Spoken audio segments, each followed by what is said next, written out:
Swastiastu. Yang Nyoman Sarjana, Ketua PW Himpau di Bali, akan menyampaikan kumpulan program kami di Himpau di Bali. Kami akan menyampaikan ini bersama tim. Satu, Bunda Eka dari Jemberana, kemudian KAD dari Denpasar, yang ketiga, Ide Bagus Mulia dari Badung.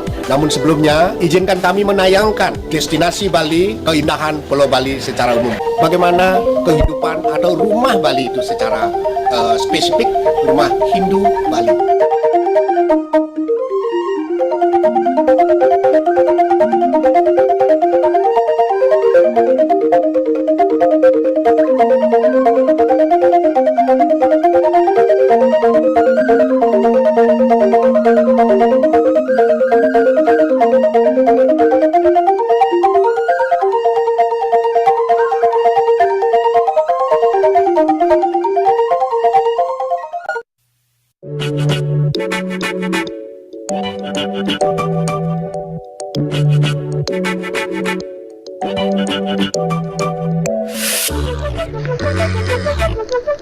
Provinsi Bali terdiri dari 1 kota dan 8 kabupaten.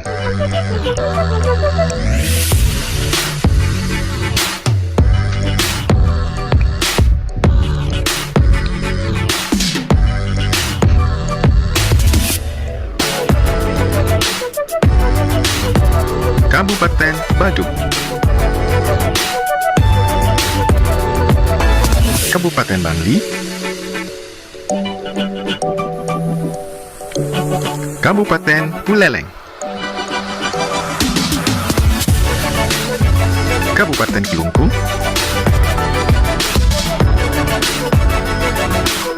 Kabupaten Gianyar, Kabupaten Jemberana, Kabupaten Karangasem,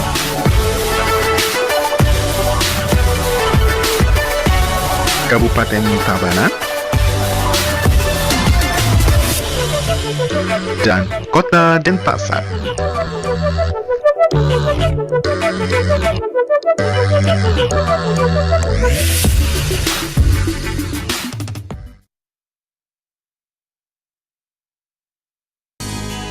Ja ujung danau terliumit wai kanan sampai pantai laut Jawa.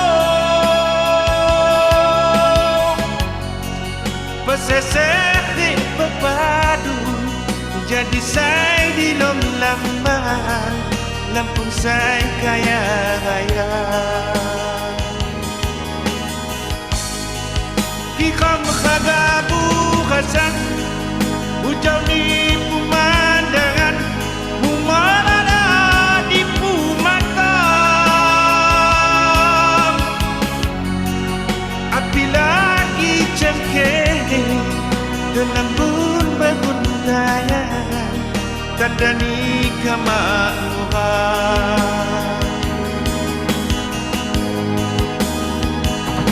Lampung say sang bumi wajuran.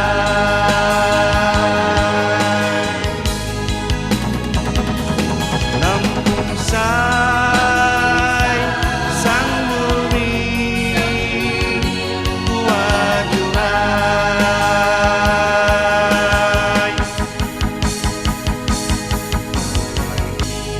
Canggat bagabulaku sembah jamasai batin sinagawi adat sikap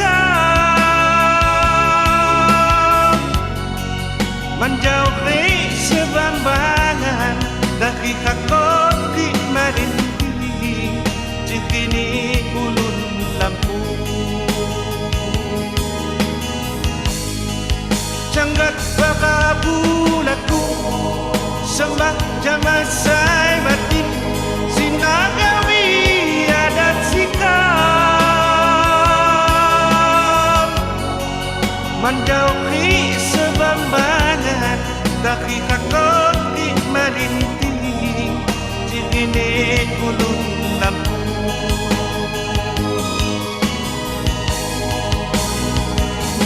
Lampung say sang bumi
Assalamualaikum warahmatullahi wabarakatuh. Selamat pagi, salam sejahtera untuk kita semua. Selamat pagi Laskar PAUD Indonesia, selamat pagi Laskar Himpaudi dimanapun ayahanda dan bunda berada. Kita berjumpa lagi di Himpaudi TV, suara TV Himpaudi yang mengudara setiap hari di YouTube channel Himpaudi TV. Himpaudi TV, suara PAUD Indonesia, saluran televisi informatif, edukatif, dan rekreatif bagi pendidik anak dan orang tua. Jangan lupa klik like, klik subscribe, dan klik tombol loncengnya. Dari Studio 1 Jakarta, saya Ahmad Bahaki akan menyampaikan kabar Himpaudi pada hari ini, Jumat 3 Juni 2022. Pada hari Senin 30 Mei 2022, Himpaudi TV kembali menampilkan talk show Himpaudi dengan tema Mengapa Pendidik PAUD Perlu Uji Kompetensi bersama narasumbernya yaitu Ibu Meti Hazriana Idris, MPDI. Talk show ini dipandu oleh Empok Iva. Pada hari Selasa 31 Mei 2022, Himpaudi TV kembali menampilkan talk show Himpaudi dengan tema Penelusuran Profil Kematangan Otak bersama narasumbernya yaitu Ibu Ana Gracia SKG, praktisi neuroscience dan pembina yayasan, dan talk show ini dipandu oleh Empok Yufi. Dan pada hari Rabu, 1 Juni 2022, Himpaudi TV kembali menampilkan talk show Himpaudi dengan tema Cara Membuat Materi Dongeng untuk Anak Usia Dini bersama narasumbernya yaitu Ibu Sri Mary Susanti MPD, Kepala Sekolah TK Hang Tua 11, Surabaya dan pengurus IGTKI Jawa Timur. Talk show ini dipandu oleh Kang Dede Rusyadi. Kemarin pada hari Kamis 2 Juni 2022, Himpaudi TV kembali menampilkan talk show Himpaudi dengan tema Inspirasi Badan Powal, Kepanduan bagi Pendidik Karakter Anak Usia Dini bersama Dr. Andes Victor Tatuah, Perumusan dan Konseptor Pedoman Kelompok Pramuka Prasiaga Nasional. Talk show ini dipandu oleh Kang Dede Rusyadi. Dan pada hari ini, Jumat 3 Juni 2022, Himpaudi TV akan menampilkan siaran ulang talk show Himpaudi dengan tema makanan dan gizi yang dibutuhkan untuk anak usia dini dengan berat badan di bawah normal bersama narasumbernya yaitu Profesor Dr. Insinyur Hardinsa MS, Ketua Umum Pergizi Pangan Indonesia. Dan talk show ini akan dipandu oleh Mpok Yufi. Demikian berita Himpaudi TV untuk hari ini. Saya Ahmad Bahaki menyampaikan kabar Himpaudi TV. Selanjutnya kita saksikan siaran ulang talk show Himpaudi TV kita pagi ini. Selamat menyaksikan.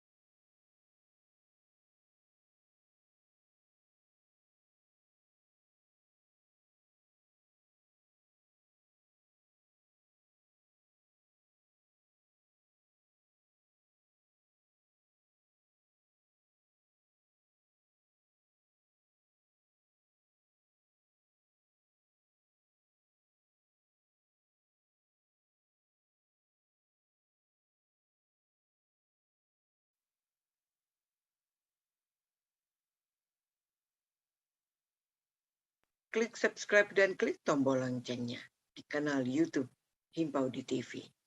Dari Studio 1 Jakarta, saya Po Yufi akan memandu acara talk show di Himpaudi TV pagi hari ini, hari Jumat 14 Januari 2022 dengan tema Makanan dan Gizi yang Dibutuhkan untuk Anak Usia Dini dengan Berat Badan di bawah normal.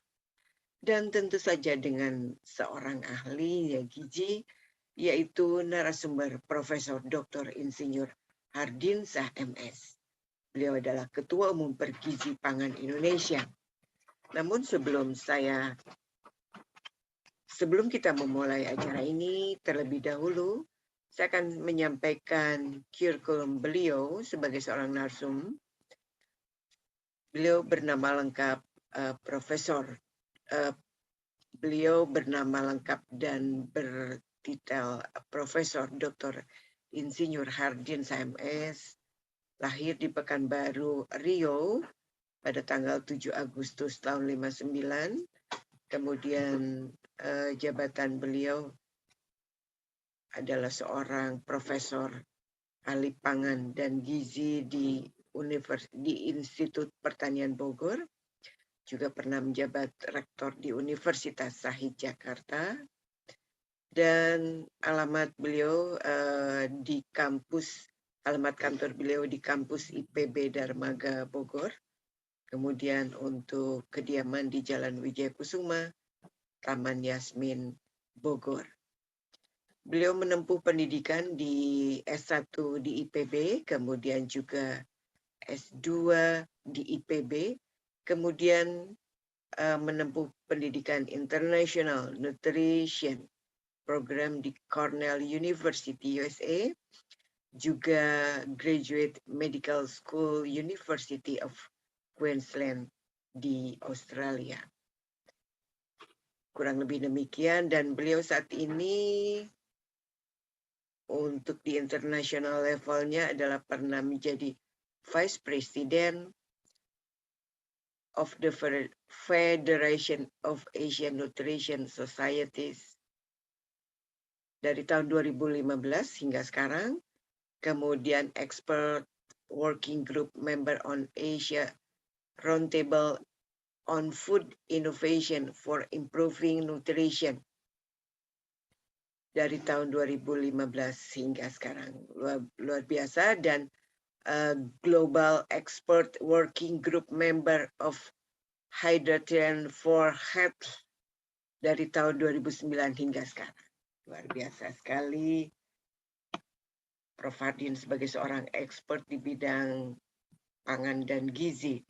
Assalamualaikum Prof. Fardin, apa kabar? Waalaikumsalam. Kedengaran nggak suara saya, Pak Yofi? Jelas, sangat jelas, Prof. Alhamdulillah. Baik, Prof. Karena materi kita sangat berkaitan dengan anak usia dini, tetap ya, Prof. Bagaimana dengan kondisi anak, dengan makanan dan gizi yang di bawah berat badan normal, gitu. Silakan, Prof. Baik, terima kasih banyak Pak Yofi. Terima kasih banyak. Selamat pagi. Assalamualaikum warahmatullahi wabarakatuh pada seluruh Bunda Paudi, Yanda Himpaudi, dan pejuang PAUD se-Indonesia. Pada pagi hari ini saya kembali bersyukur bisa ditemukan dengan Bunda dan para Laskar Himpaudi se-Indonesia. Dan hari ini dalam waktu dekat, tapi saya pikir saya berusaha untuk memanfaatkan waktu yang singkat ini untuk kita berbagi. Baik,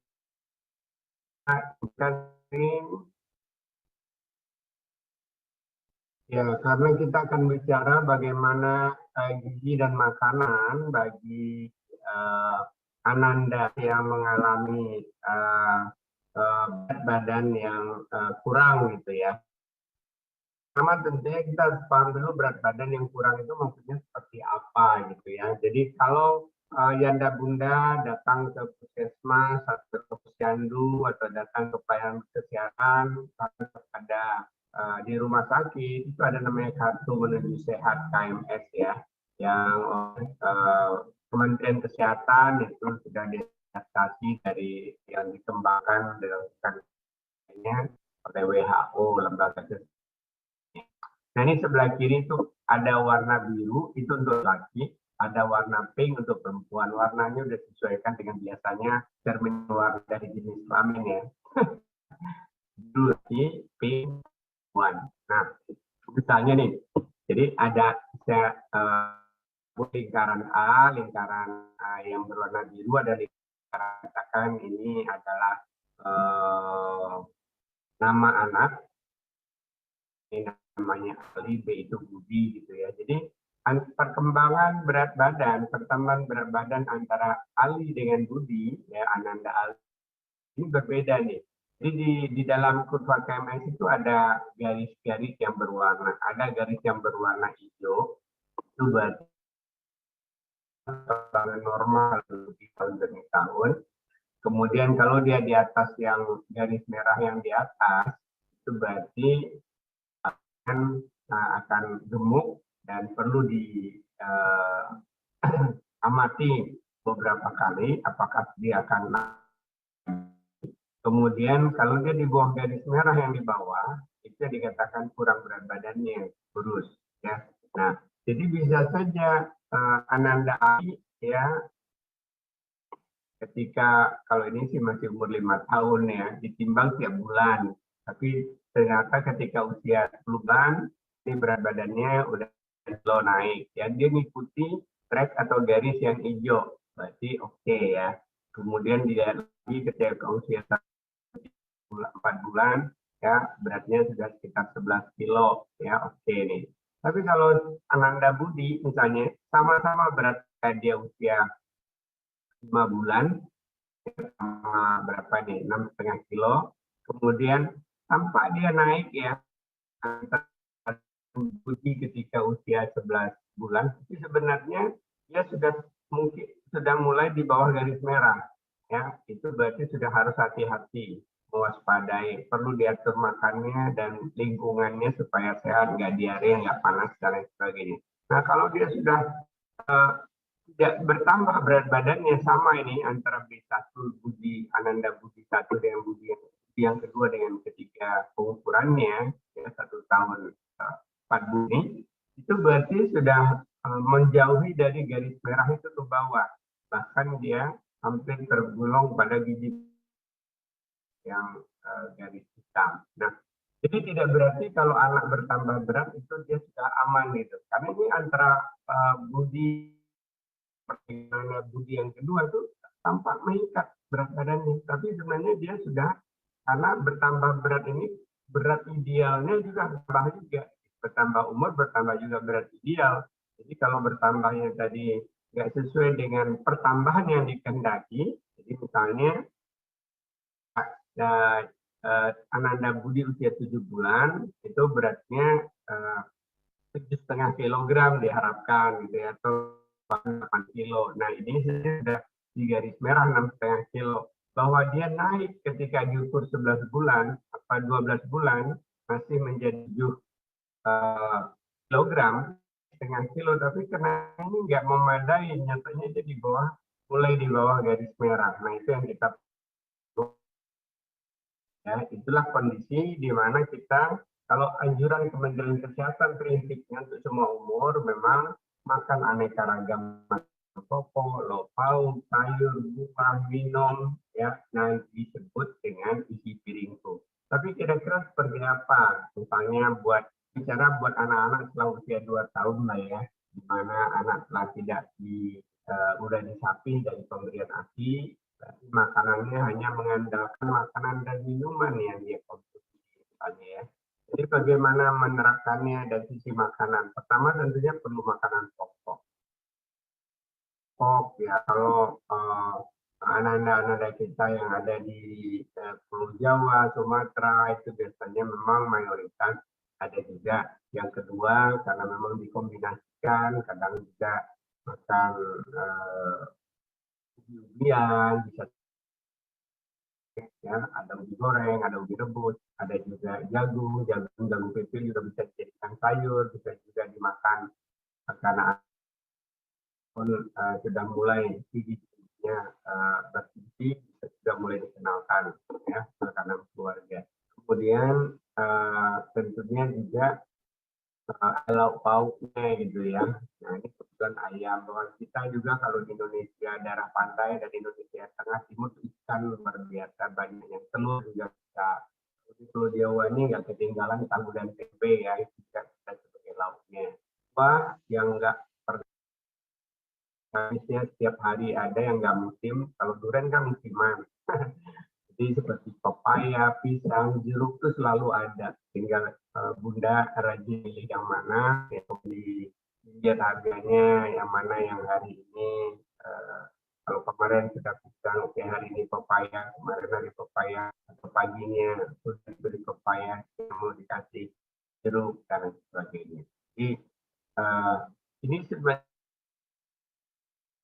orang dewasa tinggal ukuran piringnya aja nih. Jadi kalau piringan normal itu adalah untuk orang dewasa, maka ada piring yang lebih kecil, 2/3 dari piring dewasa yang biasa Yufi gunakan, ada 2/3 yang lebih kecil untuk anak-anak. Jadi sebenarnya tinggal menggunakan ukuran piring yang berbeda. Ya, ada piring yang normal itu garis tengahnya sekitar 20 cm. Kalau piring yang untuk anak-anak itu yang garis 12 sampai 15 cm. Ya, bentuk piring selalu sama tapi ukurannya ya yang berbeda. Ini misalnya di daerah di mana mudah dan murah dengan ikan, ya bisa ikan, kombinasikan juga dengan tahu misalnya ya. Sayurnya macam-macam tadi supaya anak juga serat. Samping ini sayur bayam ditambah dengan jagung muda ya, di samping untuk memudahkan untuk mengambil makanan tersebut karena ada warna kuningnya, juga untuk menambah serat dan juga melengkapi vitamin A dan karbohidratnya. Nah, kalau anak sudah mulai juga diajar untuk merasakan cabai, yang mulai juga kenalkan cabai sambal juga cabai yang diiris di sayur misalnya gitu ya. Nah, kalau sekali-sekali bosan mau mencoba mie, nasinya mie goreng juga nggak masalah. Perlu pakai telur. Telur itu paling mudah dan paling murah kalau anak suka. Baiknya memang dibiasakan. Dan jangan lupa ya, sebetulnya tentu harus cuci tangan, makan juga cuci tangan. Dan jangan lupa juga ya minum itu bisa sebelum makan, bisa saat makan, bisa setelah makan, tergantung. Kalau anak tadinya memang haus ya minum dulu baru makan. Kalau anak tadi akan minum ada sop misalnya di sini, ya bisa jadi ketika dia minum sop dia nggak perlu minum air putih dulu, nanti karena dia udah dapat air dari sop, nanti ketika setelah makan baru minum misalnya. Jadi sebenarnya kita kalau bisa bicara kalori, energi, protein, vitamin C, nanti yang bunda bingung gitu ya, hitung-hitung kalori yang kan seperti piring, tapi ukuran piringnya lebih kecil. Bertambah dewasa, anak-anak sudah usia sekolah, piring orang dewasa. Bahkan kalau dia orang dewasa ada lagi nambah tengah piring lagi. Gitu. Pak Yusfi nambah kayak makan. Kalau saya kadang nambah terutama makan. Saya kalau ada jengkol nambah Bu. Mas, sudah jengkol tentangnya Bu Yusfi, sama selera kita. Kalau diguling itu bukan digoreng. Iya betul. Ini juga jadi tidak selalu berarti sayuran itu hanya yang berdaun, tapi juga ada sayuran dalam bentuk buah polong, kacang-kacangan, kacang panjang yang dipotong-potong. Kenalkanlah bumbu-bumbu lokal tradisional kita sejak sedini mungkin ya. Kenapa? Karena di dalam aneka bumbu kita itu banyak sekali zat. Di dalam bawang itu ada yang bermanfaat, bawang putih itu bermanfaat, di dalam jahe itu ada banyak zat yang bermanfaat. Jadi anak tidaknya sekedar makan kacang doang, bayam doang gitu ya. Jadi, dan memang nenek moyang kita luar biasa ya. Kalau kita berjalan dari Aceh sampai ke Surabaya itu ribuan jenis kuliner bisa kita temukan dengan satu makan itu kadang-kadang 5-10 jenis bumbu ada. Ya, ini juga papaya buahnya ya, kita 2 potong seperti ini. Ini untuk 1 kali makan ya. Jadi nanti ada lagi makan sore, kalau ini makan siang. Nah, sarapan biasanya lebih sederhana. Bisa saja sarapan tadi ya. Ini yang simple. Anak suka nggak nasi goreng telur misalnya. Berarti itu sudah ada nasinya, sudah nasi goreng telur dipotongkan misalnya ketimun ya. Lagi karena memasak beberapa jenis masakan pagi-pagi kan nggak praktis. Kadang-kadang ya sandwich roti 2 lapis di dalamnya diisi dan buah dan sayur. Berikan buah di pagi hari yang paling gampang ya pisang karena udah tersedia nggak perlu motong-motong lagi, atau yang paling gampang juga ya jeruk. Jadi kira-kira begitu Pak Yusfi sebagai pengantar. Jadi intinya ini dilihat dulu tadi dari satu menuju sehatnya ya. Nah, dipantau bulan demi bulan, bahkan ketika itu makannya sudah pas, berarti berat badannya itu akan bertambah. Kalau kita ukur berat badannya masih kurang, berarti makanan tinggal ditambah. Oh, berarti masih kurang berat badannya kurang sekilo lagi, ya tiap hari ditambah aja seleranya apa. Kadang-kadang diselingi memacunya lagi gelas bisa juga gitu, atau ditambahkan buahnya. Kalau tadi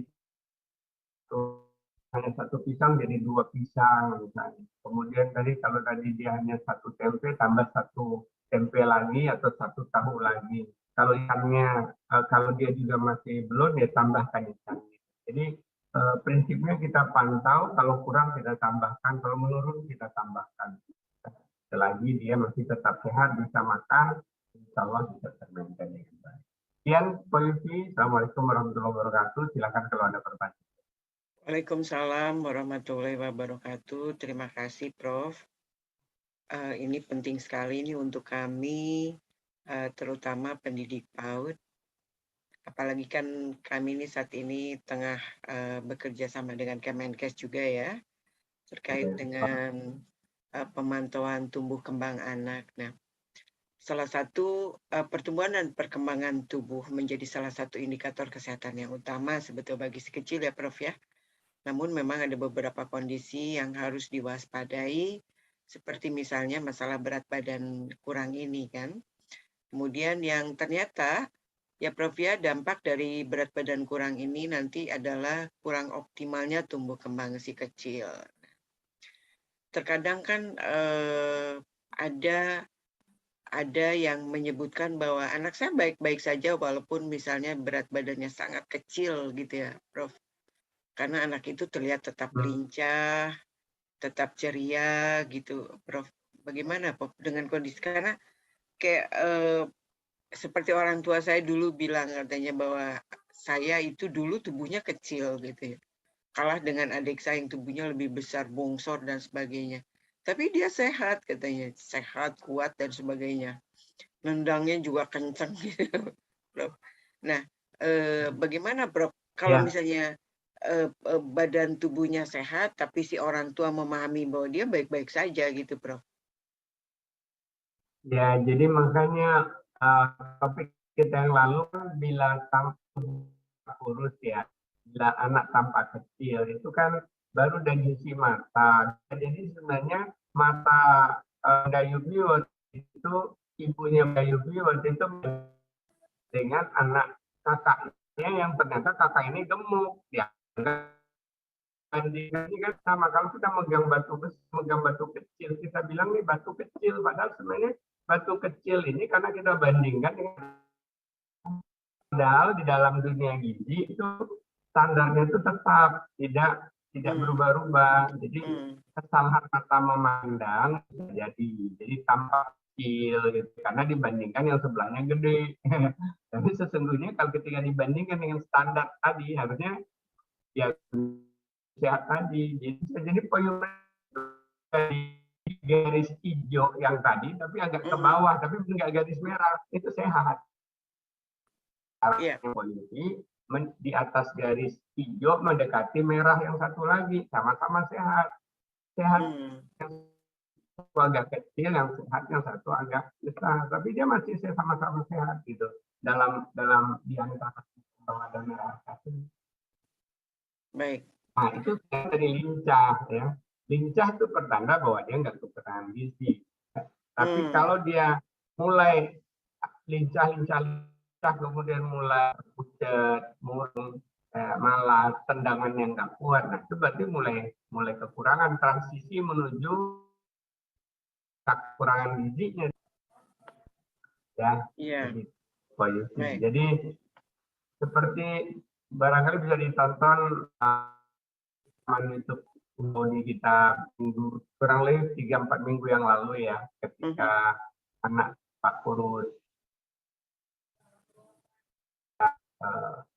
pastikan betul apa enggak dia kurus gitu ya. Terima kasih.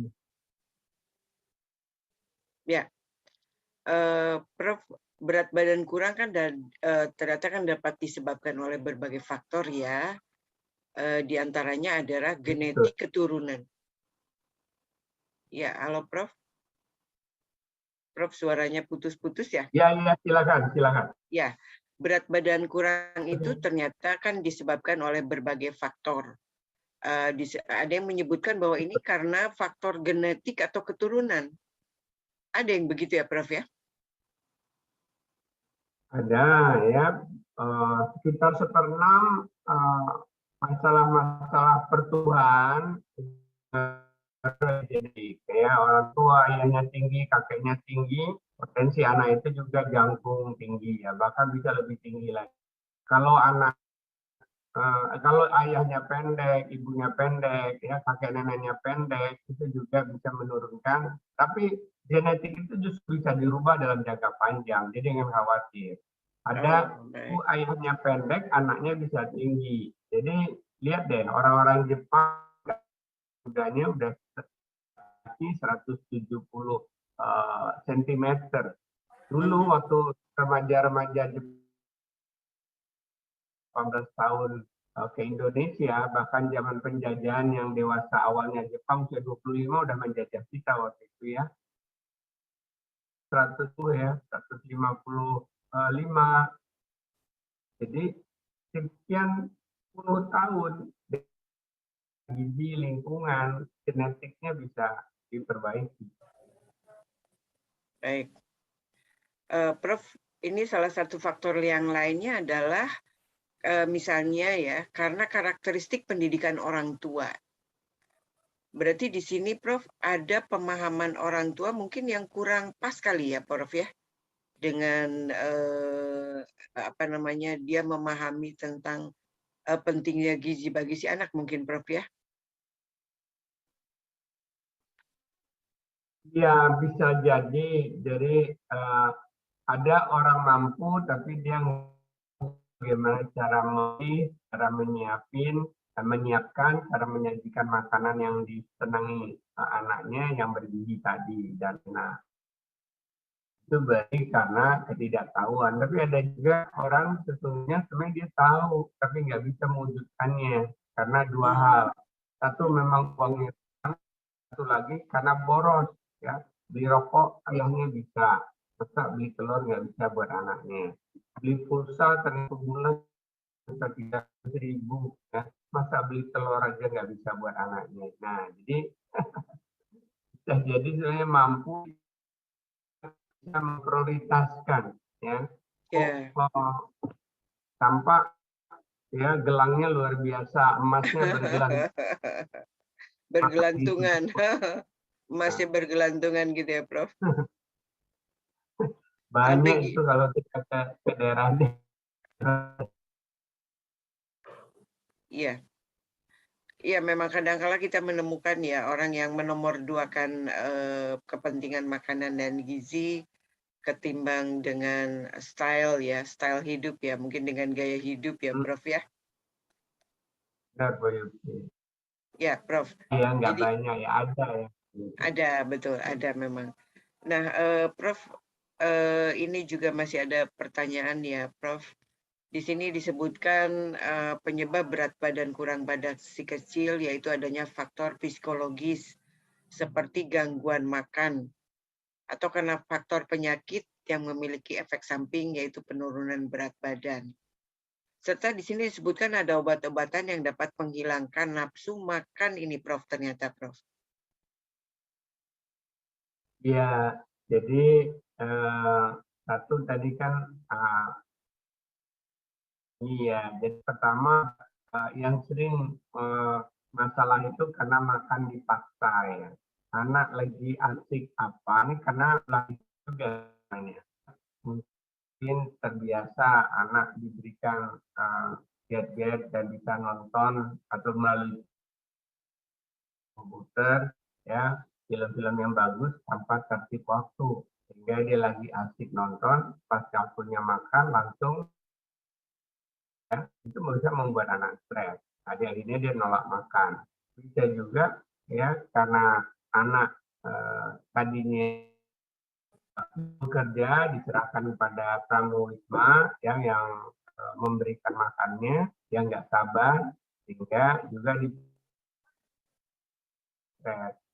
Juga kalau anak sekolah bisa jadi karena ada tugas dan sebagainya, takut dengan guru, ya jadi stres juga mempengaruhi bahwa tadi makan. Bahkan kalau diberi anak itu antibiotik itu bakteri baiknya dan bakteri jahatnya mati semua ya.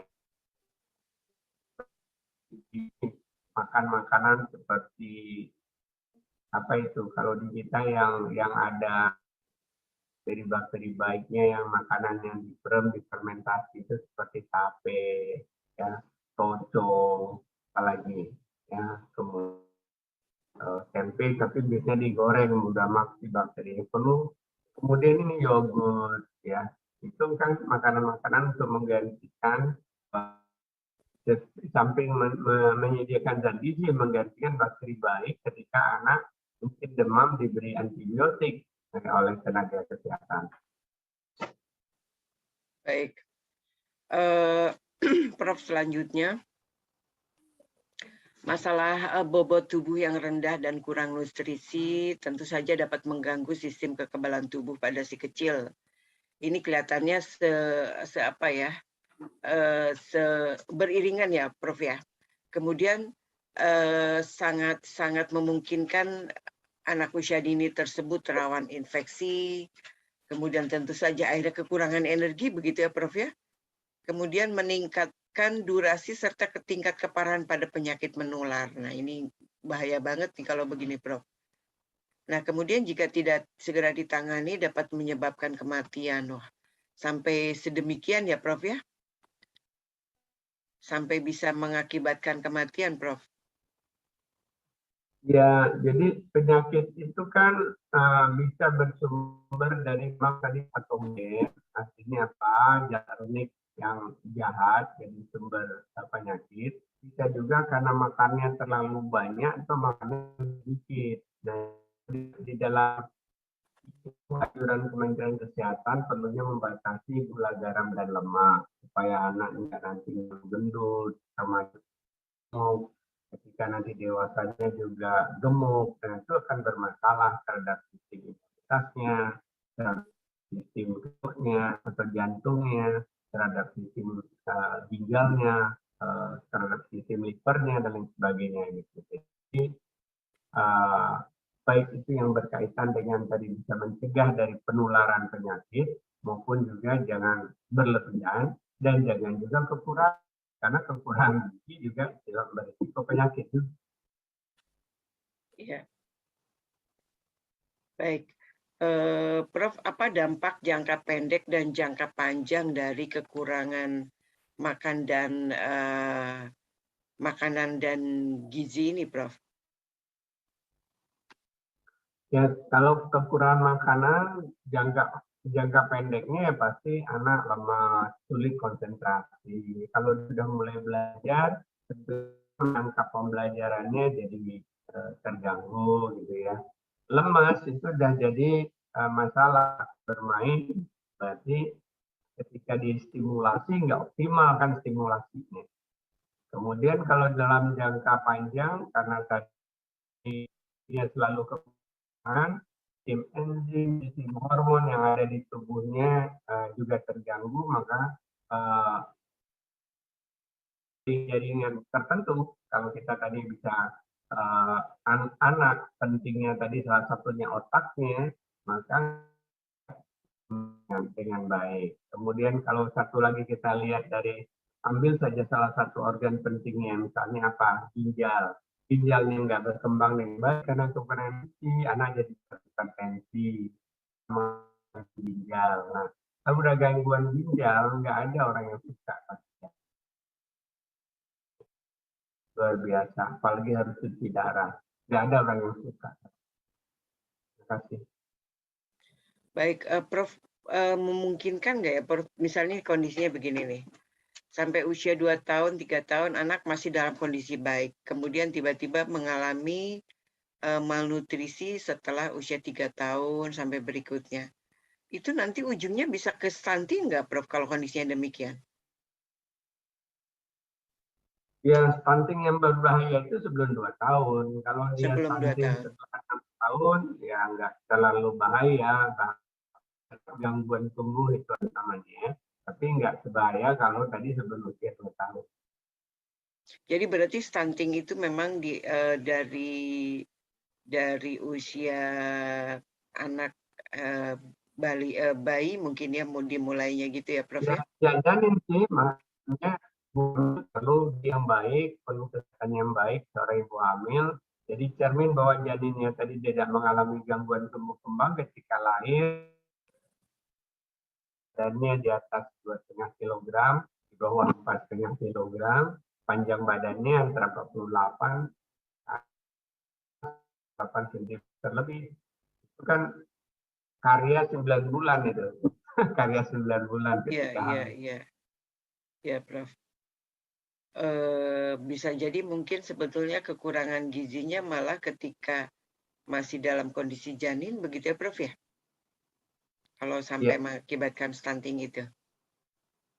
Enggak, Prof? Iya. Oh, iya. Lahirnya di bawah 47 cm, 48 cm.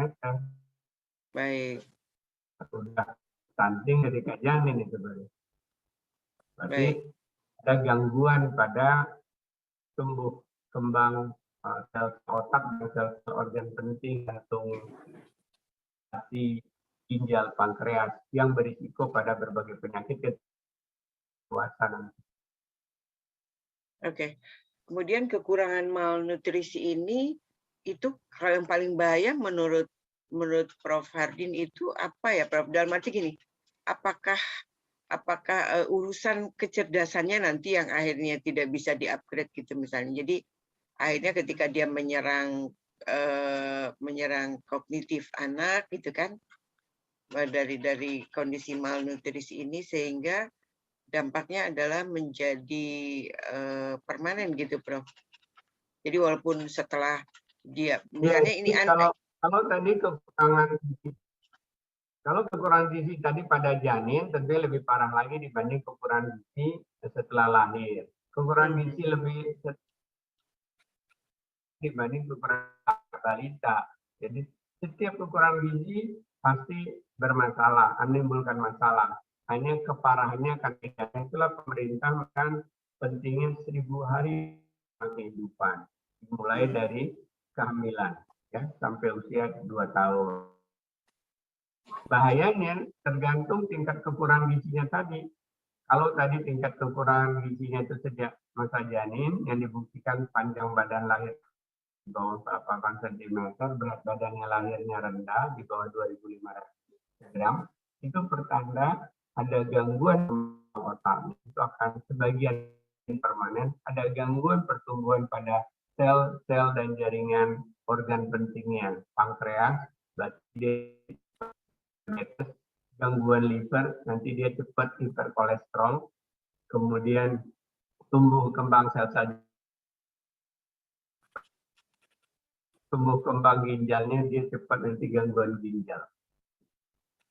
Pakai hemat juga segala macam, pakai hemat sedikit. Orang usia 70 tahun baru hipertensi, dia 30 tahun udah hipertensi. Bayangkan betapa rusaknya bangsa kita. 30 udah pada hipertensi, 40 udah bedah jantung. Meskipun teknologi makin banyak, makin canggih ngatasi, tapi kan itu semua. Baik. Jadi Dan meskipun ada asap yang tidak bisa diperbaiki. Terutama tadi daya ingatnya. Ya, baik, Prof. Jadi misalnya anak mengalami malnutrisi sampai usia 3 tahun gitu kan, kemudian dia ditangani dengan baik, tetapi kegagalan di fungsi kognitifnya itu sudah permanen, berarti udah nggak bisa diapa-apain ya, Prof ya? Tidak bisa di recovery gitu, maksudnya tidak bisa diperbaiki lagi.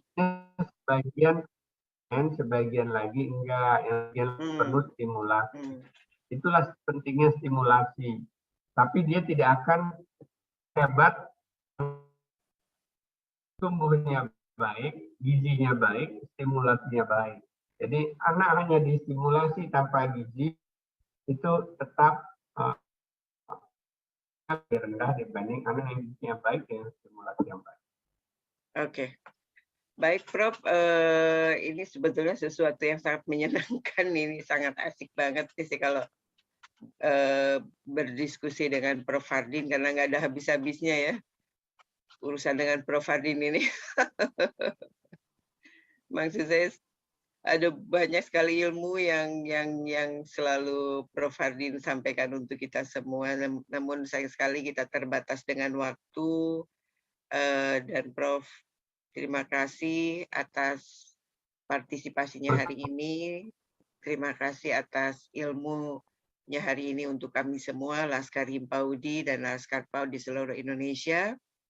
Dan ada piagam penghargaan untuk Prof. Hardin ya atas partisipasinya menjadi narasumber talkshow Himpaudi dengan tema makanan dan gizi yang diperlukan untuk anak usia dini dengan kondisi berat badan di bawah normal. Dan untuk pemirsa Himpaudi TV, jangan lupa untuk mengisi link daftar hadir dan juga karena di dalam link daftar hadir ini ada terdapat link materi dan link sertifikat. Baik pemirsa Himpaudi Ya, TV. terima kasih banyak. Sama-sama Prof, terima kasih. Dan pemirsa Sampai jumpa Himpaudi. lagi depan depan. Ya, sampai ketemu lagi minggu depan. Demikian pemirsa Himpaudi TV. Rangkaian acara Himpaudi TV kita di pagi hari ini, di kesempatan pagi hari ini. Jangan lupa untuk mengikuti Himpaudi TV besok dengan tema yang tidak kalah menarik. Ya, terima kasih untuk pemirsa yang berada di YouTube channel Himpaudi TV. Terima kasih kepada pemirsa yang berada di Zoom Himpaudi TV. Dan terima kasih kepada seluruh kru Himpaudi TV yang bertugas. Saya Po Yufi, selaku moderator sekaligus undur diri bersama kru Himpaudi TV yang bertugas dan mengucapkan wassalamualaikum warahmatullahi wabarakatuh. Salam Himpaudi dan salam cinta anak usia dini. Himpaudi Jaya.